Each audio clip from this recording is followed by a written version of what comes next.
प्रिय, यह स्वप्न तो शुभ नहीं दिखाई देता।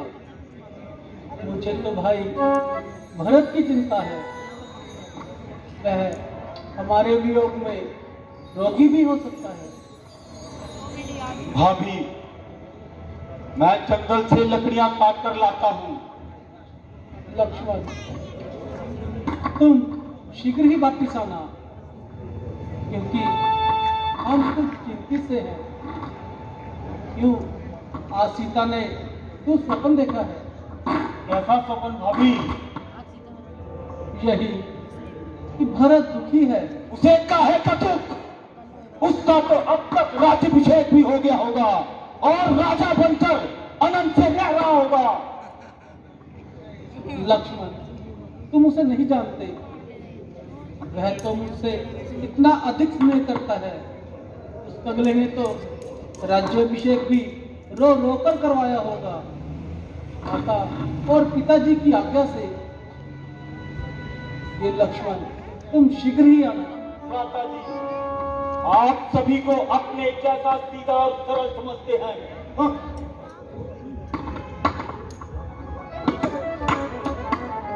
प्रिय, यह लक्ष्मण तो भरत से बचपन से ही लड़ाई करता आ रहा है।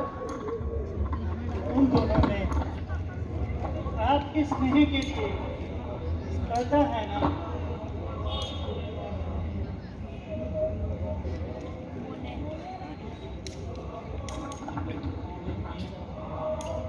माता जी, आ गया, आ गया। आज मैं उसे जिंदा नहीं छोड़ूंगा। तालियां, जोरदार तालियां हो।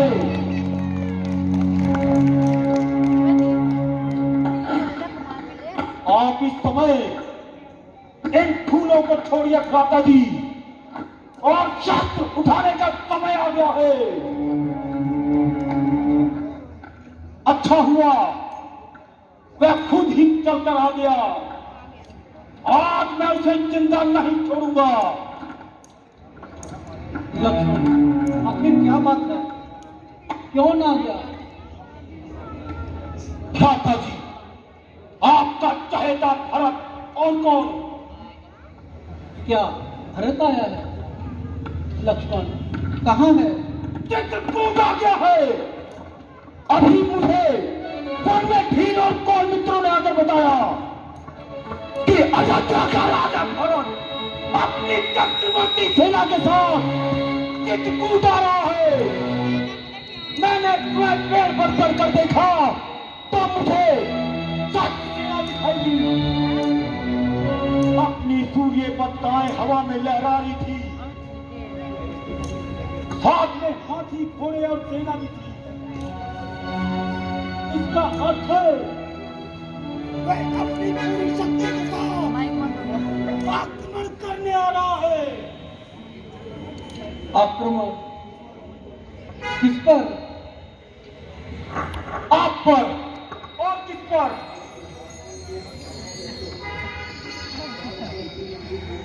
आज राज शक्ति में भरत को अंधा कर दिया है। वह आपको निष्ठाल और बेसहारा समझकर आपकी हत्या करने आ रहा है। लक्ष्मण, हत्या किसकी? तुम क्या अनुचित शब्द बोल रहे हो? भरत की बुद्धि तो ऐसी कुटिल नहीं हो सकती। क्यों? क्यों नहीं हो सकती? जिसकी माता की बुद्धि कुटिल हो सकती है, उसके पुत्र की बुद्धि कुटिल क्यों नहीं हो सकती? माता जी, यदि भरत के हृदय में कपट न होता तो आज वो हाथी, घोड़े और सेना लेकर न आता। भैया भरत आपकी दृष्टि में एक साधारण पुरुष हो सकते हैं, लेकिन राजमत के बाद राज का मत किसी से भी सहा नहीं जाता। अरे मानो तो क्या, इंद्र जैसे देवता को भी राजमत के नशे में चूर होकर उचित और अनुचित भी भूल जाते हैं। आज राज शक्ति ने भारत को अंधा कर दिया है और वो आपको निष्ठाल समझकर आपकी हत्या करने आ रहा है। नहीं लक्ष्मण, भरत की बुद्धि ऐसी कुटिल नहीं हो सकती। आपको मेरी सौगंध है भैया, आज मुझे टोकना नहीं। मुझे आपके चरणों की शपथ खाकर कहता हूं, यदि मैंने क्षत्रिय कुल में जन्म लिया है और मैं एक सच्चा रघुवंशी हूं, तो आज वो दोनों रण क्षेत्र में लक्ष्मण के हाथों मारे जाएंगे। जिस तरह एक चीज भीड़ों के झुंड को कुचल कर रख देता है, वैसी ही आज मैं उसकी चतुरंगी सेना का नाश कर दूंगा। तभी मेरा धनुष थाना सार्थक होगा। भैया, यदि शंकर भी आकर मदद करे तो शंकर ही साक्षी है। रण में उसको मारूंगा जो रघुराई का बैरी है। जोरदार तालियां। ये हाथ में धन्ना है और धन्ने पे बाढ़ चढ़ रहा। शत्रुओं समाचार लड़ में यह लक्ष्मण का क्रोध बढ़ रहा। शांत हो जाओ लक्ष्मण, शांत हो जाओ। क्यों ऐसे अनुचित शब्द बोलकर अपने आप को पापों में डाल रहे हो? लक्ष्मण, जो तुमने भरत को मारने की प्रतिज्ञा की है उसे तुम निश्चय ही पूरा कर सकते हो, किंतु वेदी और विद्वानों का कहना है कि मनुष्य को कोई भी ऐसा कठोर कर्म करने से पहले अनुचित या अनुचित होने पर विचार अवश्य कर लेना चाहिए। कोई बड़ा और महत्वपूर्ण कार्य बिना सोचे समझे अकस्मात नहीं कर देना चाहिए, जिससे पीछे पछताना पड़े। इसलिए उचित अथवा अनुचित की बात सोचकर और उसका क्या परिणाम हो सकता है, इसके विचार को युद्ध के लिए धनुष उठाओ, क्योंकि युद्ध में सर्वदा हानि होती है, लाभ नहीं होता। लक्ष्मण, यह आकाशवाणी सुनी तुमने, जो उचित और अनुचित को भली भांति विचार किए हुए किसी भी कार्य को जल्दी में करते हैं, वे बाद में बहुत पछताते हैं। मुझे तुम्हारी वीरता पर बिल्कुल भी संदेह नहीं। तुम क्रोध के आवेश में आकर भाई भरत को अवश्य मार सकते हो, परंतु जब तुम्हें पता चलेगा कि भरत पर तुम्हारा दोष मिथ्या था, तो क्या फिर तुम उसे फिर जीवित कर सकोगे? परंतु भैया, जो आंखों से दिख रहा है उसे आप संदेह कर रहे हैं। लक्ष्मण, कभी कभी आंखों से देखा हुआ भी सत्य नहीं होता। राजमत का प्रभाव साधारण मनुष्य को हो सकता है, इंद्र जैसे देवताओं को हो सकता है, परंतु लक्ष्मण, भरत का स्थान देवताओं से भी ऊंचा है। वे एक महामानव के रूप में महानता की परिसीमा है।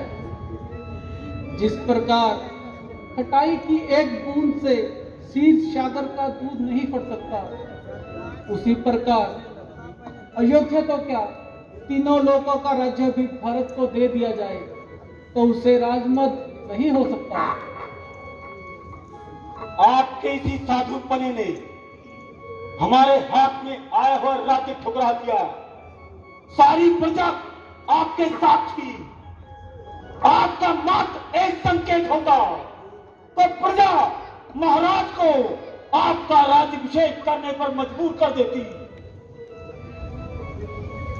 और प्रजा के बल पर मैं अपने पिता के वचनों को झुठला देता। लक्ष्मण, पिता और पुत्र का नाता प्रजा के मत से नहीं होता, और इसी प्रकार भाई और भाई के बीच फैसले तलवारों से नहीं होते।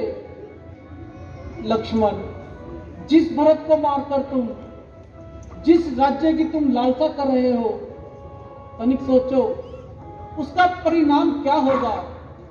यदि अपने भाई ही ना रहे तो फिर राज्य भोग का आनंद कैसा। यदि मेरे भाग्य में तुम तीनों भाइयों का सुख ही नहीं लक्ष्मण, तो यह सुख मेरे लिए विष के समान है।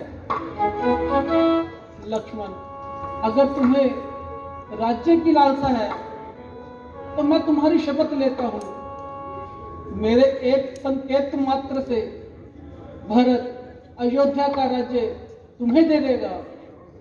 नहीं भैया नहीं, मुझे राज्य की अभिलाषा नहीं, परंतु यदि भरत के मन में पाप हुआ तो, यदि उसने हम पर प्रहार किया तो क्या हुआ, उसे कर लेने दो। वह हमारा राजा है, हम अपने राजा के सम्मुख शस्त्र नहीं उठाएंगे। लक्ष्मण, वो देखो, वो बेचारा तो बेतहाशा भागता हुआ आ रहा है। रास्ता छोड़ दीजिए प्लीज। जोरदार तालियां दे, जोरदार तालियां।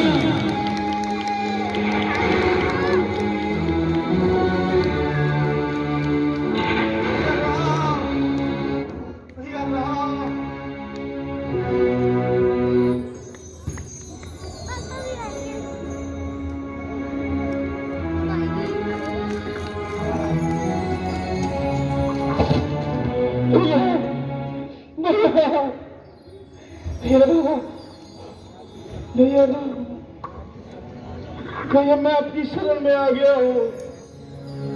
भरत, मेरे भाई, उठो। भैया